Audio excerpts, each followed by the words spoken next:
Cafe में जैसे ही दाखिल हूँ, एक नामालूम सी कशिश इंसान को अपनी तरफ खींचती है। समझ में नहीं आता कि ये बुलावा है या ठहराव, या मरकज़ सकूत, या फिर जन्नत का हसीन नज़ारा। रियाजुल जन्ना में हाज़िरी और दरूद व सलाम का तोहफ़ा लेके जाना इतना दिलसोज़ मंज़र होता है, जैसे किसी को पुल सरात पर खड़ा कर दिया जाए या फिर जन्नत दोज़ख के दरमियान इंतज़ार गाह में बिठा दिया जाए।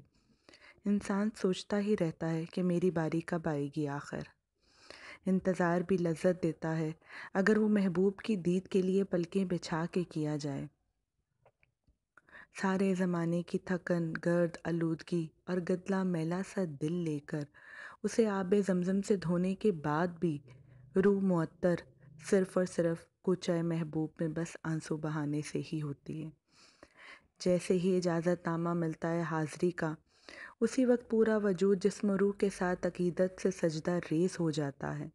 नज़र पलक झपकती ही नहीं, लबों पर दरूद व सलाम, आँखों में आंसुओं की झड़ी और कदम लर्ज़ीदा लर्ज़ीदा।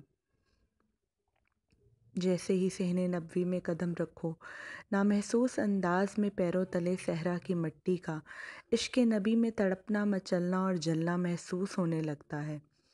इश्क इंसान को कैसे जलाता है, कोई जाके बिलाल हबशी से पूछ ले। आज भी वहाँ का ज़र्रा ज़र्रा उस सजदा रेज़ी का सबूत देता है। कैसी मुक़द्दस ज़मीं है वो कि जहाँ बस इश्क ही पलता है। सारी फ़िज़ा मुतबर्रक है, मुअत्तबर है, मुअत्तर है। क्यों ना हो?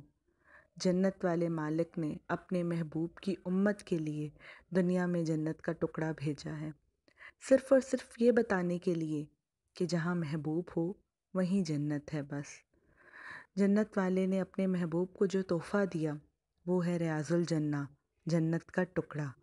रियाजुल जन्ना में वो पाक और मुतबरक अर्ज़े ज़मीं जहाँ हर वक्त फ़यूज़ व बरक़ात का नुज़ूल होता रहता है और जहाँ सजदा रेज़ होके ऐसा लगता है जैसे इस पूरी कायनात में बस यही एक मुकाम है जहाँ आके दिल, वजूद, नज़र सब ठहर जाता है। यही वो मकाम अफ़ज़ल है जहाँ आके बाकी सब रास्ते बेमानी हो जाते हैं। और ख़ास उस सतून का खुशबूदार हिसार जो आपको अपनी लपेट में ऐसे लेता है जैसे किसी मेले में माँ से कोई बच्चा बिछड़ जाता है, जैसे सदियों की प्यासी ज़मीन पर एकदम से फुहार पड़ना शुरू हो जाए। कहते हैं खुशबू का राज जानने वाला खुशबूदार हो जाता है, और ये भेद वहीं जाके खुलता है। मिंबर रसूल सल्लल्लाहु अलैहि वसल्लम के पास वो सतून अगरचे अपनी माहियत के हिसाब से पुराना है, लेकिन जब आप इसके साथ लगें, इसे गले लगाएं, तो आज भी ऐसा लगता है जैसे सारे ज़माने का सुकून, खुशी बस उसी लम्हे में है, उसी मुकाम पर है। वापसी का सफ़र ऐसा ही लगता है जैसे आप खुद से बिछड़ गए हों, जैसे किसी बहुत ही प्यारे का साथ छूट गया हो, जैसे इससे आगे बस ज़िंदगी का वजूद ही नहीं है, जैसे बस जो था यही था और इससे आगे कुछ भी नहीं है। आँखों से आंसू रवां दवां, लबों पर बेबसी के नूहें और दिलें मुस्तरब। वजूद ऐसे पानी पानी होता है जैसे इसी चौखट पर कुर्बान होने के लिए बना हो, जैसे ज़िंदगी का मकसूद ही यही था कि बस यहीं इसी दर पे आके नुक्ताए आगाज़ का इख्तिताम हो जाए, और बस यही मकाम इश्क की इब्तदा है और यही इंतहा है। मकाम उसका है दिल की खिलवतों में, मकाम दिल कहाँ है खुदा जाने।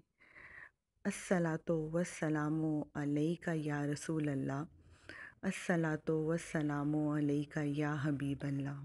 जज़ाकल्लाह।